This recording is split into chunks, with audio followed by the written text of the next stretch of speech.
골로새서 3장 15절에서 17절까지 보겠습니다. 신약 성경 327쪽입니다. 327쪽, 신약 성경 327쪽에 있는 골로새서 3장 15절에서 17절까지의 말씀 나누시겠습니다. 제가 15절을 읽고 여러분이 16절 읽고 끝절은 같이 읽어보도록 하겠습니다. 제가 15절 먼저 읽겠습니다. 그리스도의 평강이 너희 마음을 주장하게 하라. 너희는 평강을 위하여 한 몸으로 부르심을 받았나니 너희는 또한 감사하는 자가 되라. 그리스도의 말씀이 너희 속에 풍성히 거하여 모든 지혜로 피차 가르치며 권면하고 시와 찬송과 신령한 노래를 부르며 감사하는 마음으로 하나님을 찬양하고, 같이 읽겠습니다. 또 무엇을 하든지 말에나 일에나 다 주 예수의 이름으로 하고 그를 힘입어 하나님 아버지께 감사하라. 아멘. 할렐루야. 오늘도 우리에게 큰 은혜 하나님이 베풀어 주실 줄 믿습니다. 옆 사람과 인사하십시다. 잘 오셨습니다. 모든 것이 은혜입니다. 아멘. 먼저 오늘 6월 마지막 제주, 어느덧 2021년이 절반이 지나갔는데 상반기 동안 1년의 절반을 지켜주신 여호와 하나님께 박수로 영광 돌리겠습니다. 이제 다음 주일은 상반기를 하나님께 감사하는 절기, 맥주감사 주일이기 때문에 오늘 감사의 예배와 삶이라는 제목으로 여러분에게 우리에게 주신 감사에 대해서 다시 한번 떠올리는 시간, 귀한 시간 갖도록 하겠습니다.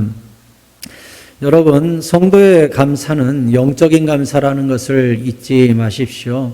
영적인 감사와 육적인 감사는 매우 큰 차이가 있습니다. 육적인 감사는 조건적 감사요, 가변적 감사입니다.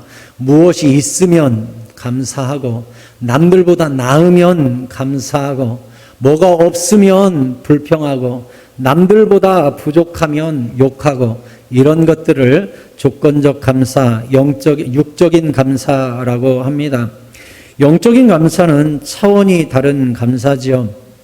이미 성도들을 하나님의 자녀 삼아주시고 십자가의 보혈로 정결케 하시며 장차 첫 천국을 우리에게 유산으로 주셨다는 것을 알고 이 땅에서 아무리 거지 나사로처럼 산다 할지라도 저 천국에서는 아브라함이 나를 품에 안아주고 천국에서 천사가 나를 이끌고 가 예수 그리스도께서 나를 안아주시고 눈물 닦아주시는 그날이 있다는 것을 확신하고 알고 믿는 자는 이 땅에서 어떤 조건과 상관없이 복음과 은혜와 천국과 십자가의 사죄 은총 하나만 가지고도 평생 찬양하고 감사하는 삶을 살 줄로 믿습니다.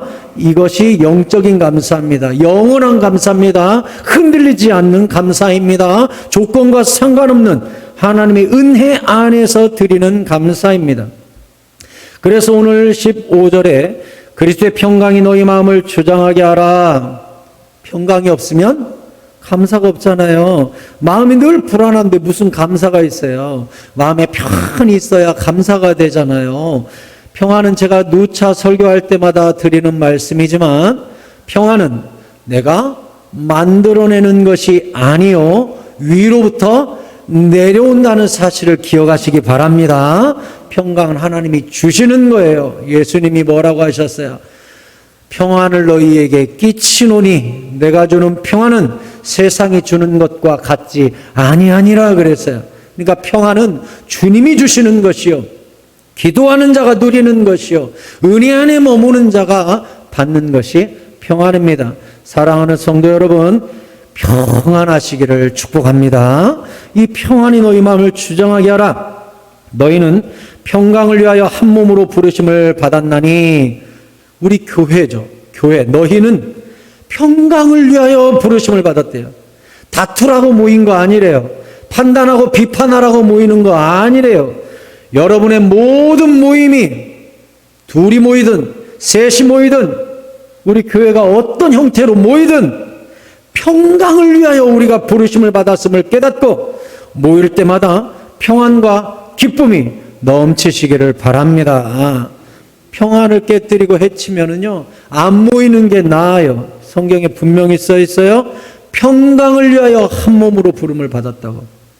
그러면 평강으로 한 몸으로 부르심을 받았나니 모여서 뭐 하래요? 우리가 모였을 때 너희는 또한 감사하는 자가 되라. 그래서 여러분, 감사를 성경이 명령하고 있습니다. 감사하는 자가 되라 이렇게 명령하고 있습니다. 여러분, 감사가 명령으로 됩니까? 우리한테 누군가가 감사해, 감사하라고 그러면 예, 감사합니다. 그럼 그게 진심으로 감사가 됩니까? 협박 감사 아닙니까? 근데 성경은 감사를 명령합니다. 감사하라, 감사하라. 그러면 이런 감사가 명령형으로 성경에 나와 있는 이유가 무엇입니까? 감사가 아까도 말씀드렸듯이 조건적이라면 명령이 되겠습니까? 명령할 수가 없죠. 그런데 명령으로 감사가 나온다는 이유 자체가 무엇이에요? 감사를 하는 사람이 되라, 이 뜻은 은혜 안으로 돌아가라, 십자가 밑으로 돌아가라, 예수님의 손을 붙잡아라, 다시 첫사랑을 회복하라, 그 뜻이에요. 그래야 감사가 거기로부터 쏟아져 나오니까. 무조건적인 감사이기에 십자가 밑에 가서 회복하라는 의미인 것입니다. 그래서 첫 번째, 감사는 명령입니다 라는 말씀입니다. 여러분, 우리는 무조건적인 선택과 구원을 받았으니 늘 십자가 앞에서 주님의 보혈에 대해서 감사하는 성도님들이 되어야 합니다. 골로새서 4장 2절에 보면 이렇게 말씀합니다. 같이 읽읍시다. 시작. 기도를 계속하고 기도에 감사함으로 깨어 있으라. 아멘. 여러분, 분명히 써 있죠. 기도를 계속해라. 그리고 기도할 때 감사함으로 깨어 있으라. 그럼 알 수 있습니다. 누가 감사를 못해요? 기도 안 하는 사람, 기도 쉬는 사람, 기도 멈추는 사람, 영혼이 잠든 사람, 감사 안 합니다. 기도하면 주님과 늘 교통하고 주님의 마음을 헤아리니까 기도할 때마다 주님이 이렇게 나를 도우시는구나, 이렇게 붙잡고 계시는구나, 이런 것들을 주셨구나, 감사가 될 수밖에 없어요. 기도하는 사람은. 기도 안 하면 계속 세상을 바라보고 조건을 바라보고 비교하게 되고 없는 것이 보이고, 그러니까 불평만 한다고요. 기도하는 사람은 감사를 안 할 수가 없다고 성경이 가르쳐 주는 거예요. 그래서요, 내 입에서 원망과 불평이 나온다, 미움이 나오고 판단이 나온다, 딱딱한 말들이 내 입에서 쏟아진다, 그러면 분명히 깨달아야 돼요. 내가 기도 제대로 안 하고 있구나. 기도하면 감사하게 된다고 성경이 가르쳐 주잖아요. 우리가 성경을 보면 감사에 깨어있는 인물들을 보게 되는데 대표적인 사람이 다니엘이에요. 다니엘은 기도 금지법 통과된 거 알고도 윗방에 올라가서 예루살렘을 향하여 창문을 열고 하루 3번씩 감사했다고 그랬어요. 다니엘서 6장 10절에 다니엘이 이 조서에 왕의 도장이 찍힌 것을 알고도 자기 집에 돌아가서는 윗방에 올라가 예루살렘으로 향한 창문을 열고 전에 하던 대로 하루 3번씩 무릎을 꿇고 기도하며 그의 하나님께 감사하였더라. 아멘. 저를 주목하십시오. 다니엘이 하루에 3번씩 늘 감사했대요. 무엇을 감사했을까요? 내가 포로로 끌려왔는데 하나님이 새 친구와 함께 관직에 오르게 하시고 총리까지 오르게 하셨네? 하나님 참 감사합니다. 그랬을까요? 총리 만들어주신 하나님 감사합니다. 그랬을까요? 그렇다면 오늘 다니엘이 왕의 도장이 찍힌 것을 알고도 드린 감사는 어떻게 해석해야 됩니까? 이제 죽는데 왕이 기도 금지법 도장 찍어서 걸리면 사자굴에 던져 죽인다는 걸 알고 다니엘은 그럼에도 불구하고 지금 창문을 열고 감사기도 합니다. 그럼 이 감사는 뭡니까? 총리 그만두게 해주신 거 감사하는 겁니까? 이제 사자굴에 가서 죽어가지고 천국 가게 해주신 하나님께 감사하는 겁니까? 도대체 다니엘은 그러면 그동안 하루 3번씩 무엇을 감사했을까요? 동일하게 감사했다고 한 걸로 보아 기도 금지법으로 말미암아 죽게 된 것을 알고도 예전과 똑같은 감사를 했다는 것으로 것을 우리가 알 수 있는데, 다니엘이 그전 감사도 총리 되게 해주셔서 감사합니다 기도가 아니라는 걸 알 수 있어요. 그럼 다니엘은 무엇을 감사했을까요? 다니엘이 예전에 총리 되기 전에 왕의 꿈과 해석을 하나님께로부터 받고 나서 이런 고백을 했습니다. 다니엘서 2장 23절에 나의 조상들의 하나님이여, 주께서 이제 내게 지혜와 능력을 주시고 우리가 주께 구한 것을 내게 알게 하셨사오니 내가 주께 감사하고 주를 찬양하나이다. 곧 주께서 왕의 그 일을 내게 보이셨나이다 하니라. 아멘. 다니엘이 무엇을 감사하고 있습니까?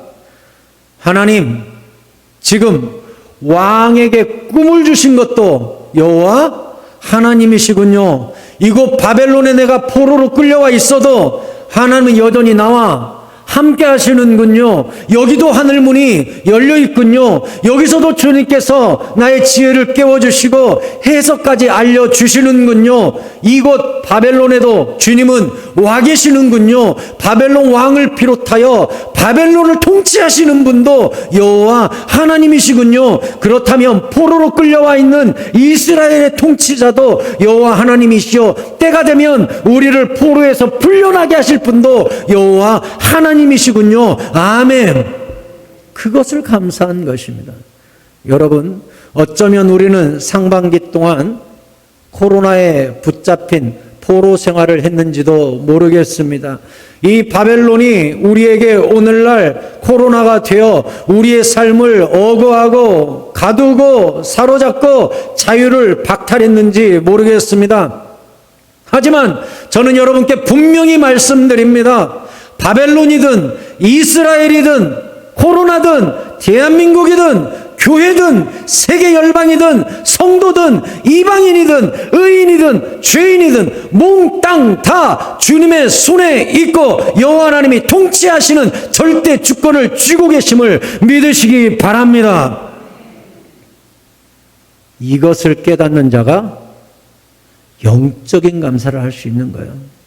가난해도 부해도 아파도 암 걸려도 내일 죽게 되었어도 다니엘처럼 감사할 수 있는 이유는 생사화복이 여호와 하나님께 있고 내 생명의 주권이 여호와 하나님께 있음을 알고 여호와 하나님은 가장 최선의 길로 인도하실 것을 알기에 죽음 앞에서도 감사할 수 있는 것입니다. 이게 절대적 감사, 이게 영적인 감사예요. 그래서 그 사람의 감사 생활을 보면서 그 사람의 신앙 수준을 알 수 있는 것입니다. 여러분 자신을 돌아보세요. 내 삶에 감사가 있는가? 영적으로 깨어있는 사람, 하나님의 선하신 뜻을 아는 사람, 하나님이 늘 최선의 길로 나를 이끄심을 믿는 사람, 그 사람은 환경과 처지와 전혀 상관없는 절대적 감사를 하나님께 올려드릴 수 있습니다. 그러한 감사의 성도들 다 되시기를 예수 그리스도의 이름으로 축원합니다. 두 번째는 우리 예배가 감사가 있어야 된다는 거예요. 16절이 이렇게 말씀합니다. 그리스도의 말씀이 너희 속에 풍성히 거하여 모든 지혜로 피차 가르치며 권면하고 시와 찬송과 신령한 노래를 부르며 감사하는 마음으로 하나님을 찬양하고 했네요. 거기 앞에 뭐라고 되어 있어요? 그리스도의 말씀이 풍성히 거하고 지혜로 피차 가르치고 권면하고 시와 찬송과 신령한 노래를 부르는 것, 이것을 뭐라고 하죠? 네, 예배라고 그래요. 이 예배를 뭐래요? 그 예배 때 감사하는 마음으로 하나님을 찬양하라 그랬습니다. 여러분, 우리가 맥주감사주일이 되었으니까, 추수감사주일이 되니까, 송구영신이 되니까 하나님께 감사해야지 라는 것이 아니라, 성경은 우리의 모든 예배 가운데 감사가 반드시 포함되어야 한다, 감사 위에 예배가 서 있어야 한다. 감사는 예배의 중심이어야 된다. 이것을 가르치고 있습니다. 여러분, 다윗은 법궤를 다윗성으로 가져오기로 결정을 하죠. 자기가 다윗성을 짓고 거기에 궁궐을 짓고 왕이 되었는데 하나님의 법궤는 여전히 지방에 있고 이 다윗성으로 오지를 못했습니다. 다윗은 생각하기를 내가 왕인 게 아니야. 나를 왕으로 세우신 여호와 하나님이 진짜 왕이야. 다윗성의 주인공은 다윗이 아니라 하나님이야. 그러니까 다윗성에 법궤가 들어와야 돼. 그리고 하나님이 통치해 주셔야 돼. 이렇게 좋은 생각을 합니다. 그래서 법궤를 가져오너라 합니다. 그런데 이스라엘 백성들이 신명기와 출애굽기에 나와 있는 대로 제사장들이 반드시 어깨에 메고 법궤를 옮겨야 될지니라 말씀하신 하나님의 율법을 저버리고 수레에 태워서 다윗성으로 끌고 갑니다. 이스라엘 백성이 이것을 어디서 배웠을까요? 바로 블레셋과 전쟁하다가 블레셋에게 법궤를 빼앗긴 적이 있었습니다. 그때 블레셋이 법궤를 옮기는 곳마다 도시 세 군데가 전염병이 돌아가지고 도시가 다 사라질 지경으로 사람들이 죽어나가니까 아, 이거 이스라엘 신이 우리나라를 치는구나. 돌려보내야겠다 하고서 수레에다가 제사장이 매야 되는데 블레셋은 제사장이 없으니까요. 수레에다가 법궤를 올리고 거기다가 은금 부하들을 실어가지고 젖된 암소를 묶어가지고 이스라엘 쪽으로 채찍질을 합니다. 가라! 만약에 젖된 송아지가 뒤에서 엄마 하고 송아지가 우니까 이 엄마 소가 가지 못하고 머뭇머뭇거리거나 출발하지 않으면 블레셋 입장에서는 이 역병은 이스라엘의 신 여호와가 내린 재앙이 아니다. 근데 만약에 이 어미소가 새끼가 음매음매함에도 불구하고 예루살렘으로 이 이스라엘 쪽으로 가버리면 이건 진짜 하나님이 내린 재앙 맞을 것이다. 이렇게 생각을 했습니다. 그래서 실제로 그렇게 했는데 뒤에서 아무리 새끼소가 음매거려도 어미소가 그 수레에 법궤를 싣고 성경에 좌우로 치우치지 아니하고 벳세메스 길로 쭉 해서 이스라엘로 갔다고 기록을 하고 있습니다.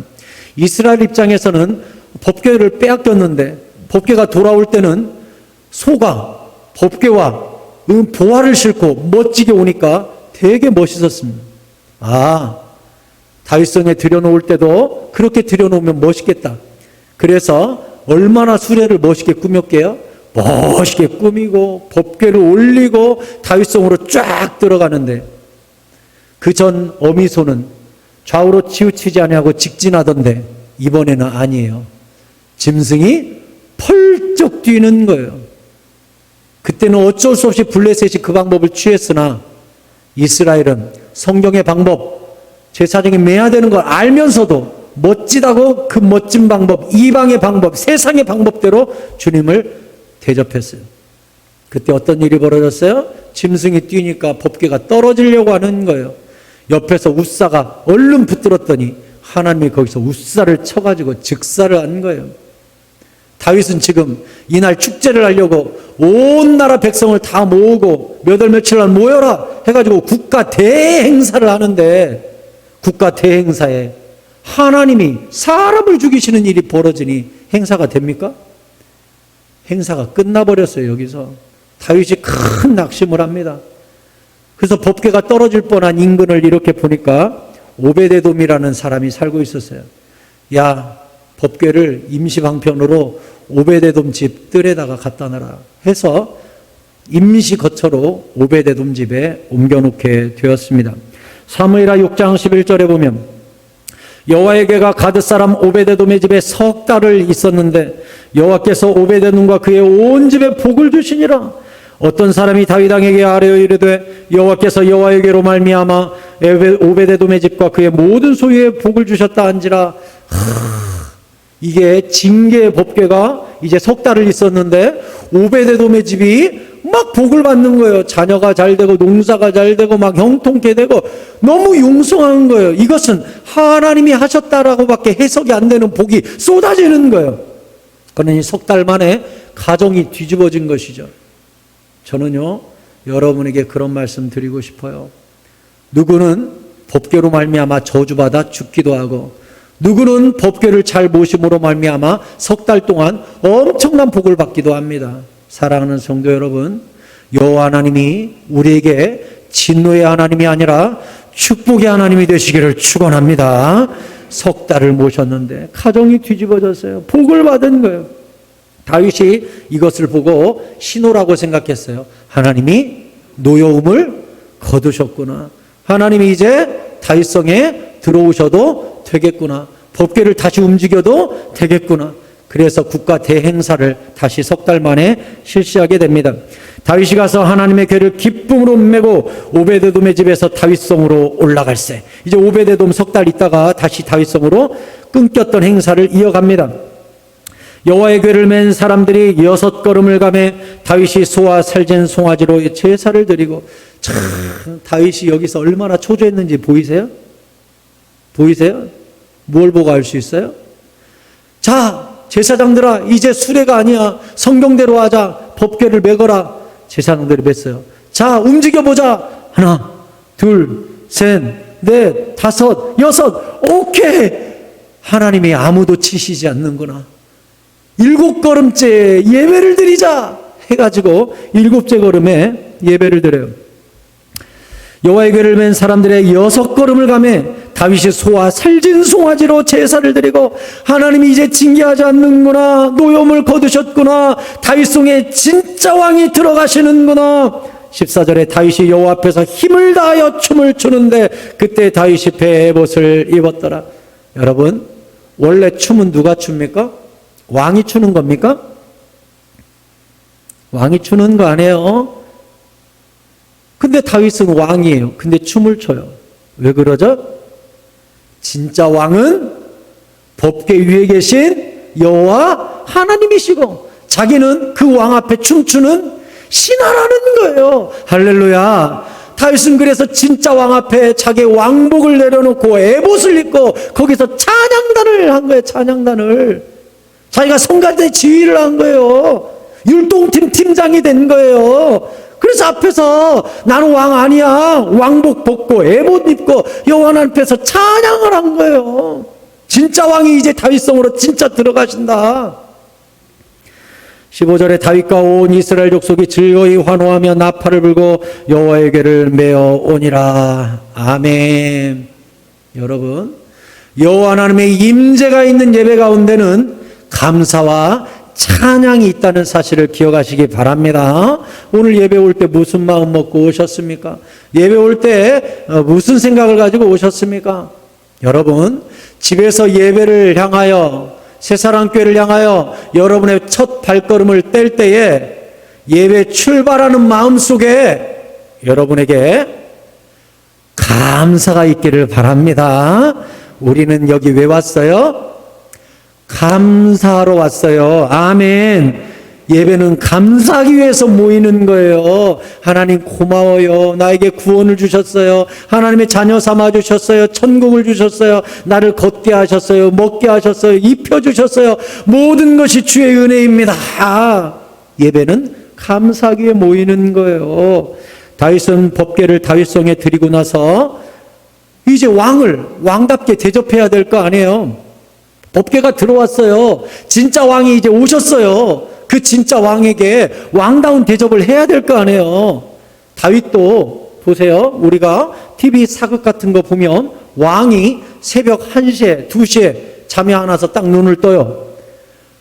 그 밖에 누구 있느냐? 그러면 반드시 누가 있어요. 그쵸? 자요? 왕이 잠자고 있는데 어떤 자객과 어떤 살인범이 어떤 도둑놈이 들어올 줄 알고 밖에 다 지키죠? 다윗도 그 대접 받았을까요? 안 받았을까요? 받았을 거예요. 왕이니까. 24시간 자기를 지키는 호위무사들이 있고 경호원들이 있어요. 다윗은 법궤를 딱 들여놓고 법궤가 지금 무엇이라고 생각했다고요? 진짜 왕 여호와 하나님이라고 생각했다고요? 그러면 진짜 왕 여호와 하나님 곁에 하나님이 언제라도 걔 누구 있느냐 그러면 예라고 대답할 사람이 있어야 된다고 생각을 해요. 그래서 법궤를 드린 다음에 이제 법궤를 섬길 제도를 개편합니다. 역대상 16장 37절부터 보면 다윗이 아삽과 그의 형제를 여호와의 언약궤 앞에 있게 하여 항상 그 앞에서 섬기게 하되 날마다 그 일대로 하게 하였고, 그러니까 아삽과 그의 형제 제사장 무리들을 불러다가 법궤를 섬기게 하고 항상 24시간 거기서 스탠바이 딱 할 수 있도록 제도를 만들어요. 그 다음 오벳 에돔과 그의 형제 68명과 여두둔의 아들 오벳 에돔과 호사를 문지기로 삼았고, 이 오벳 에돔이 아까 누구죠? 법궤가 석 달 가 있다가 엄청 복 받은 그 집 있죠? 그 집은 다윗이 생각할 때, 아니 하나님이 이 가문은 복을 주셨네? 야 니네 가문은 다 이리 와. 몇 명이야? 68명이래요. 그래? 너희들 와서 성 막 문지기 해. 너희들은 복 받는 사람들이야. 법궤가 복을 받은 사람, 복을 끼친 가문이야. 와, 너희들은 전부 문지기해. 해서 호위무사로 삼았어요. 오베데돔 집안은. 오베데돔 집안은 와가지고 법궤 호위무사야. 이 68명이 문지기.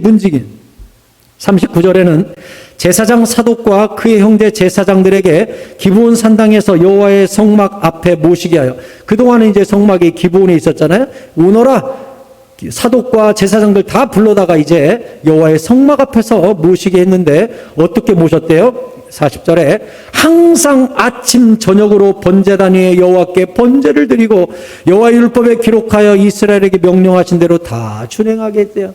그러니까 여호와 하나님이 외롭지 아니하도록 제사장들이 아침 저녁으로 제사를 드리고 늘 향도 피우고 불도 피우면서 하나님이 언제라도 있느냐 그러면 제사장들이 예 라고 대답할 수 있도록 24시간 예배를 드리고 성전에 불이 꺼지지 않도록 했다는 거예요. 41절에 또 여호와의 인자심이 영원하심으로 그들과 함께 헤만과 여두둔과 그리고 택함을 받아 지명된 나머지 사람들을 세워 감사하게 하였고 이제 여기 성가대 세웠어요. 여기 성가대 세워가지고 해만과 여두둔과 택함을 받아 지명된 사람들이 24시간 법궤 앞에서 하나님께 여호와의 인자심이 영원하십니다 하면서 감사하는 사람들을 세웠어요. 그러면 감사팀만 있었냐? 42절에 또 그들과 함께 해만과 여두둔을 세워 나팔과 재금들과 하나님을 찬송하는 악기로 소리를 크게 내게 하였고 여두둔의 아들에게 문을 지키게 하였더라. 아멘. 악기팀도 거기 와가지고 24시간 찬양하고 24시간 노래하고 감사하는 팀을 딱 둬가지고 하나님의 법궤가 외롭지 않도록, 하나님의 법궤가 늘 찬양과 예배를 받으시도록 24시간 예배팀과 경호팀, 문지기팀 다윗이 싹 만든 거예요. 다윗은 지금 하나님께 최선의 예배, 왕으로서 최고의 예우를 하고 싶은 거예요. 나보다도 더 왕이신, 진짜 왕이신 여호와 하나님, 주님은 이 법궤는 보호받아야 되고 밖에 대신들은 스탠바이 해야 되고 늘 찬양해야 되고 늘 악기 소리가 나야 되고 주님은 늘 존귀하셔야 합니다 해서 24시간 예배팀, 24시간 찬양팀을 만들어서 하나님을 높여들었다는 거예요. 그 핵심에 뭐가 있어요? 여호와는 인자하심이 영원하십니다 하고 감사하게 했다는 거예요. 24시간 감사하게 했다는 거예요. 다시 새사랑 성도님들께 말씀드립니다. 우리의 예배와 우리의 24시간이 감사로 가득 차기를 축원합니다. 감사해야 돼요. 예배는 감사하기 위해서 하는 거예요. 세 번째, 모든 말에나 일에 감사가 있어야 합니다. 17절에 보니까 또 무엇을 하든지 말에나 일에나 다 주 예수의 이름으로 하고 그를 힘입어 하나님 아버지께 감사하라. 아멘. 말에나 일에나 다 예수 이름으로 하고 하나님께 감사하래요. 모든 말에나 일에 감사가 있게 하라. 이렇게 말씀하셨어요. 다윗 이야기를 계속해 볼까요? 다윗은 이제 궁궐이, 백향목 궁궐에 금덩어리, 은덩어리, 보석, 상아로 엄청나게 치장해 놓은 자기가 궁궐에 살고 있는데, 이제 물론 24시간 예배팀을 다 동원해 놓았지만 여호와 하나님의 집은 가죽으로 만든 텐트 속에 들어있다는 사실이 너무나 가슴이 아팠어요. 진짜 왕은 멋들어진 왕궁에 있어야 되는데 하나님의 법궤가 저런 가죽 텐트 속에 들어있구나. 이건 아니지 않나. 그래서 선지자 나단에게 제가 성전을 짓고 싶습니다 라고 이야기를 합니다. 그때 나단이 하나님께 물어봤더니 하나님이 나단한테 이야기하기를 다윗은 지을 수 없고 그 아들 솔로몬이 지어야 된다. 그 이유는 다윗은 평생 전쟁을 치렀기 때문에 손에 피가 묻어 있다. 성전이란 평화의 장소여야 되는데 피 묻은 자가 세워서는 안 된다. 솔로몬은 평화의 왕, 솔로몬 이름 자체가 평화라는 뜻, 평화의 왕 솔로몬이 이 성전을 짓는 것이 맞다 합니다. 그러면 다윗은 어쩔 수 없네, 솔로몬이 짓게 해야지 이랬냐? 다윗의 열정은 우리가 배워야 돼요. 다윗이 뭐라 그랬어요? 좋습니다. 성전은 솔로몬이 짓겠지만 재료는 내가 준비해야 되겠습니다. 와, 하나님이요, 다윗을 그렇게 사랑하는 이유가 있어요. 다윗은 그렇게 하나님을 섬겼고 진짜 왕 대접했거든요. 그래서 하나님께 간구하는 거예요. 하나님, 저보고 짓지 말라고 하면 이해합니다마는 재료는 제가 준비해야 되겠어요. 해가지고 왕의 곳간에서부터, 왕의 창고 거기서부터 금은보화를 다 끌어내고 백성들한테 이야기합니다. 너희들 중에도 원하는 자가 있거든 하나님께 드리거라. 그때 이스라엘 백성들이 하나님께 모든 금덩어리, 은덩어리, 귀중품들을 가지고 와서 막 쏟아 놓는데 흘러차고 넘쳤다고 성경이 되어 있어요.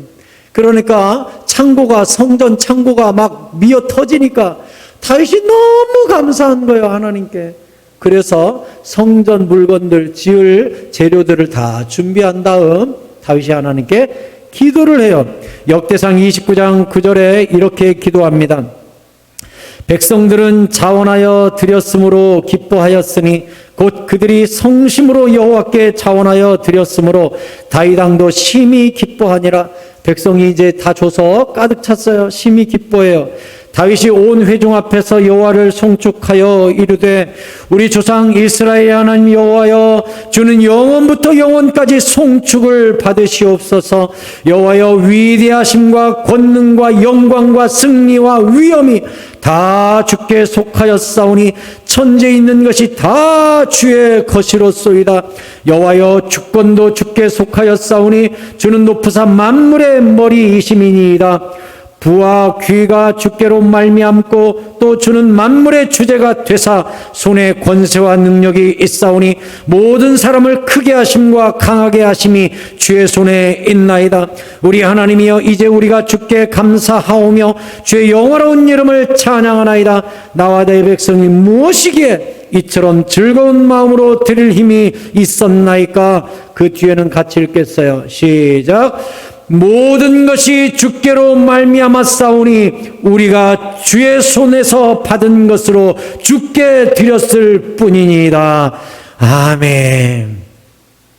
다윗이 뭐라고 고백했냐? 위대하심과 권능과 영광과 승리와 위엄과 천지에 있는 것이 다 주의 것입니다. 우리가 이렇게 성전 창고를 가득 채워서 하나님께 돌려드리는 것은 주의 손으로 받은 것을 주께 돌려드린 것이 내 것이 아닙니다. 주님이 잠시 내게 맡기셨던 것 다시 주님께 돌려드린 것 뿐입니다. 이렇게 고백했어요. 다윗은 자기가 가지고 있는 모든 은금, 패물, 나라, 권력, 왕권 모두 다 하나님이 주신 것이기 때문에 하나님께 다시 돌려드리는 것 뿐입니다 했어요. 이 믿음을 진짜 검증할 수 있는 기회가 언제인 줄 알아요? 그것을 뺏어봤을 때예요. 나의 모든 것을 주님이 뺏어봤을 때 왜 이러십니까? 그건 내 것이라는 뜻이에요. 내 것이기 때문에 하나님이 뺏어간 것처럼 보여요. 근데 내 걸 모두 다 하나님이 뺏어갔는데 원래 저는 빈몸이었어요. 이게 누구예요? 욥이에요. 욥이 뭐라 그랬어요? 하나님이 자식도 가져가, 돈도 가져가, 물질도 가져가, 아내도 가져가, 모든 낙태와 양떼와 종들까지 싹 가져가, 심지어 건강까지 가져가. 욥이 맨날 기왓장으로 쓱쓱 긁으면서 내일은 죽게 하여 주시옵소서 이렇게 기도했어요. 너무 고통스러우니까. 근데 욥이 뭐라 그랬어요? 원래 나는 적신으로 알몸으로 태어났으니 알몸으로 돌아가는 것이 맞습니다. 이렇게 얘기했어요. 그리고 하나님을 향하여 원망하지 않고 오히려 하나님을 찬양하니라, 감사하니라 이렇게 되어 있어요. 여러분도 한번 욥의 입장이 되어보세요. 여러분의 모든 소유와 가정과 자녀, 건강 다 뺏었어요. 여러분이 하나님께 하나님 저한테 왜 이러세요? 이건 그게 다 내 것이었다는 뜻이에요. 근데 욥처럼 원래 저 엄마 뱃속에서 나올 때 알몸이었잖아요. 주님 것을 주님이 찾아가셨네요. 이것은 욥의 믿음이요 내 것이 아니요 다 주님이 주신 것이라는 청지기 의식을 가진 자의 고백이에요. 쉽지 않죠. 어렵죠. 하지만 그 믿음까지 우리 모두가 갈 수 있게 되기를 바랍니다. 내 거 하나도 없어요. 생명조차 주님이 오늘 밤 거두면 주님 거예요. 그 사람이 감사할 수 있는 거예요. 모든 게 주께서 온 것이라고 생각하는 그 사람이 하나님께 드릴 수 있는 거예요. 신명기 8장 18절이 무엇이라고 그랬습니까? 같이 읽겠습니다. 시작. 내 하나님 여호와를 기억하라. 그가 내게 재물 얻을 능력을 주셨습니다. 아멘. 여기까지만 한 번 더 읽을까요? 시작. 내 하나님 여호와를 기억하라. 그가 내게 재물 얻을 능력을 주셨습니다. 아멘. 재물 내 거라고요? 내가 열심히 저축했다고요? 내가 지혜롭게 잘 굴렸다고요? 내가 열심히 공부해가지고 했다고요? 내가 노하우로 그거 벌었다고요? 아니요. 그 모든 능력을 하나님이 주셨기 때문에 번 것입니다. 내 거 아니에요. 재물 얻을 능력을 하나님이 주신 거예요. 교만한 자는요, 내 건 줄 알고 하나님 저한테서 왜 받아가시려고 그래요? 하나님 왜 내 거 빼들어 가려고 그래요? 이런 바보짓을 해요. 예수님이 표현하시기를 누가복음 12장에 나와 있어요. 16절부터 보면 예수님이 비유로 말씀하십니다. 또 비유로 그들에게 말하여 이르시되 한 부자가 그 밭에 소출이 풍성함에 심중에 생각합니다. 자, 부자가 이제 곡식을 어마어마하게 거두었어요. 엄청 풍년이에요. 엄청 부자인데 또 부자가 됐어요. 그러니까 부자가 뭐라고 하냐? 그 심중에 생각하여 이르되, 제가 이제 강조하는 단어가 뭔지 보세요. 교만한 자, 내 것이라고 생각하는 자의 특징. 내가 곡식 쌓아둘 곳이 없으니 어찌할까? 또 이르되 내가 이렇게 하리라. 내 곳간을 헐고 더 크게 짓고 내 모든 곡식과 물건을 거기 쌓아두리라. 또 내가 내 영혼에게 이르되 영혼아 여러 해 쓸 물건을 많이 쌓아두었으니 평안히 쉬고 먹고 마시고 즐거워하자 하리라. 자, 이 모든 수확이 내 노력과 내 땀과 내 지혜로 거둔 것이라고 생각하는 이 미련한 부자가 강조하고 있는 말이 뭐죠? 제가 세게 읽었죠? 이 부자가 강조하고 있는 게 뭐죠? 내가 내 곳간을, 내 물건을, 내 영혼아. 부자의 특징이 뭐예요? 내 거라는 거예요. 하나님은 없어요. 다 내가 노력했고, 내가 열심히 살았고, 내가 새벽잠 설쳤고, 내가 밤늦게까지 일해서 이 돈 다 내가 벌었다는 거예요. 하나님이 아까 뭐라 그랬죠? 재물 얻을 능력을 하나님이 줬는데 집건줄 안 돼요. 그래서 예수님이 표현하기를 20절 하나님은 이르시되 어리석은 자야 오늘 밤에 네 영혼을 도로 찾으리니 그러면 내 준비한 것이 누구의 것이 되겠느냐? 가장 귀한 네 목숨을 내가 오늘 가져가 버리면 네가 창고 짓고 쌓아둔 모든 은금 보화와 그 모든 곡식은 오늘부터 누구 거냐? 이 어리석은 녀석아 하면서 21절에 자기를 위하여 재물을 쌓아두고 하나님께 대하여 부여하지 못한 자가 이와 같으리라. 아멘. 진짜 부자는 누굴까요? 오늘 21절을 묵상해 보세요. 지금 21절 한번 보세요. 여러분, 누가 부자예요? 누가 부자입니까? 하나님을 향하여 부요한 자.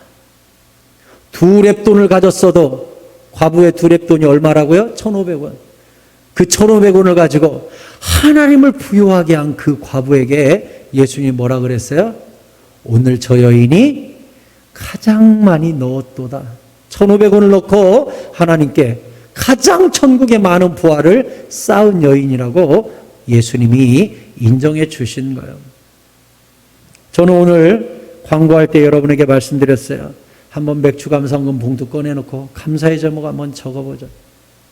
저는 여러분이 거기다가 올 상반기 주신 은혜와 복을 따라 1,000원짜리 한 장을 넣더라도 반드시 한번 고백해 보기를 바라요. 액수가 중요한 게 아니에요.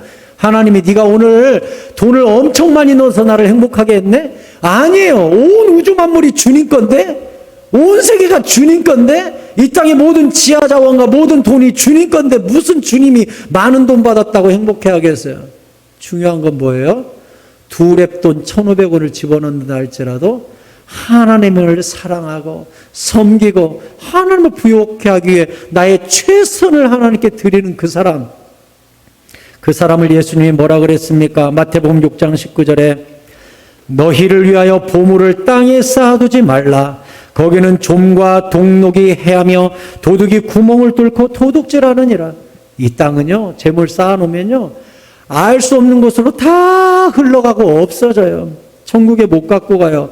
그래서 뭐라고 그랬습니까? 오직 너희를 위하여 보물을 하늘에 쌓아두라. 거기는 좀이나 동록이 해하지 못하며 도둑이 구멍을 뚫지도 못하고 도둑질도 못하느니라. 아멘.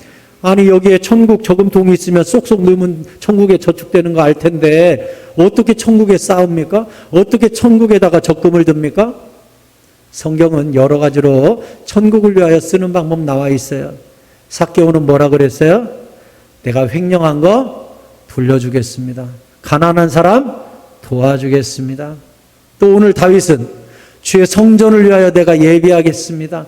이게 다 천국에 쌓이는 일이에요. 선교를 위해, 전도를 위해, 주의 종을 위해, 교회를 위해, 주의 사역을 위해, 이제 여름 성경학교 수련회를 위해, 또 맥주감사, 많은 또 불쌍한 사람들 우리가 돕는 것, 이 모든 것들이 다 천국에 쌓이는 거라고 주님이 약속하셨어요. 여러분, 이 땅에 은행에다가 돈 집어넣으면 요즘 이자 몇 프로 줍니까? 많이 주면 한 3, 4% 주지 않습니까? 그것도 좀 센 거죠. 그렇게 주는 데도 없어요. 천국은요. 10%? 20%? 50%? 아니요. 30배, 60배, 100배, 퍼센트가 아니라 몇 배로 가요, 그냥 천국은. 얼마나 감사해요. 누가 지혜로워요? 천국 가서 누군가는 깡통 차고 이렇게 이야기할 거예요. 이럴 줄 알았더라면 천국에다가 송금해 놓을 걸. 이럴 줄 알았다면 이웃을 위해, 주님의 나라를 위해, 교회를 위해 쓸 것. 내가 왜 나를 위해 쓰다가 천국에 와서 빈 통장을 받아 부끄러움을 당하는가. 그럴 거예요. 천국은 분명히 이야기했어요. 천국에 가져갈 수는 없으나 보내놓을 수는 있다고. 이 땅에서 열심히 보내놓으세요. 하나님의 나라와 이웃을 위하여 섬김으로 열심히 보내놓으세요. 말씀을 맺겠습니다. 오늘 감사에 대해 여러분에게 세 가지 말씀드렸습니다.